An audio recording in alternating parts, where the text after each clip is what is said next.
Hey, Sanjani here, and we're going to now take a look at the code of conduct for instructors. Now, it's only right that if we respect or request that students and members act a certain way, that we also have the exact same ethos when it comes to our staff and our instructor team. So, let's take a look at what we require from our instructor team. So, number one is we must consider the safety and well-being of all students before we consider their performance. Okay, so we must always consider their safety and well-being before we consider their performance. And what that means is every single student has different levels of ability, different levels of mobility, and we need to consider those key things before we consider how well they're performing. Okay, they may not be able to perform the exact same as the person next to them. So we need to make sure we consider all those key factors before we consider how high they're kicking or whether or not they can kick that high in the first place. Okay, safety and well-being must always come first before their martial arts development and performance. Well, number two is you must develop appropriate working relationships with all of our students and members, okay, that is built on mutual trust and respect. And the reason that is very simple. We need to be able to talk to all of our students and them trust us in what we're telling them is going to help them get better.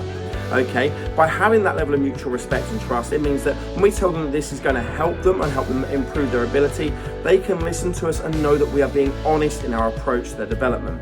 So that's really crucial.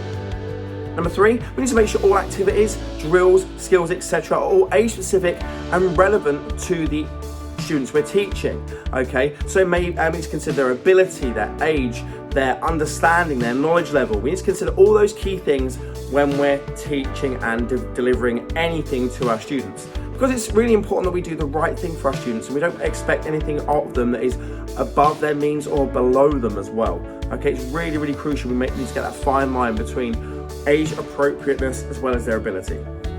Number four, instructors need to promote all the key important features of martial arts, such as fair play, honesty, integrity. Okay, all instructors must do this at all times because it's one of our cornerstones of martial arts in general. Number five, display consistent high standards in behaviour and appearance whilst you're teaching and an instructor at KRMA. It's important that we actually promote that we are instructors and that we are good role models for those around us. Okay, and that needs to be on and off the mat. Number six, we must promote and follow all rules that are part of the KRMA lifestyle. Okay, we need to basically live them day in, day out to make sure that if we're expecting our students to follow these key rules, we should be leading by example. Number seven, we must all hold valid qualifications and instructor insurance, okay?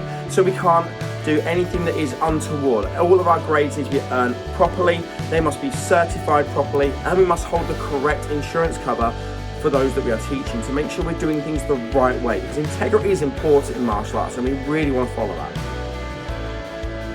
Number eight, we should never ever try and use our influence to directly impact anything for personal benefit from a student, okay?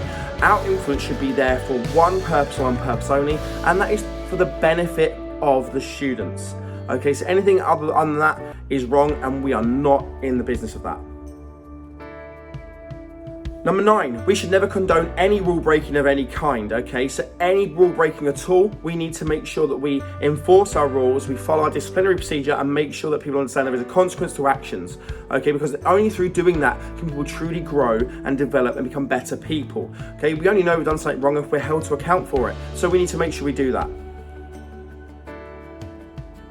Number 10, we need to encourage all of our students to value their performances and not just their results. And what I mean by that is they may not have done the best they compared to other people in the room, but they did the best for them.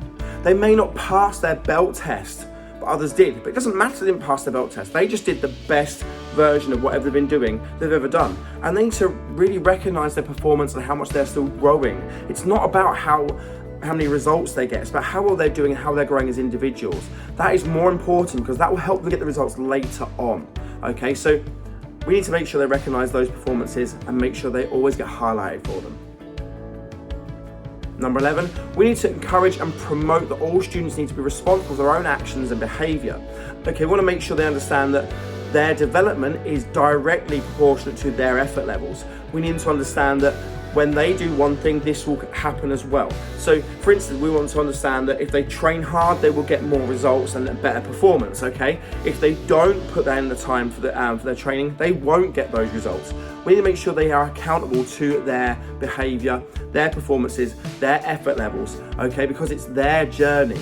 Okay, so we need to make sure that we hold them accountable at all stages for what they do, so they understand that by going through life, that every stage of their life, they are in direct control over.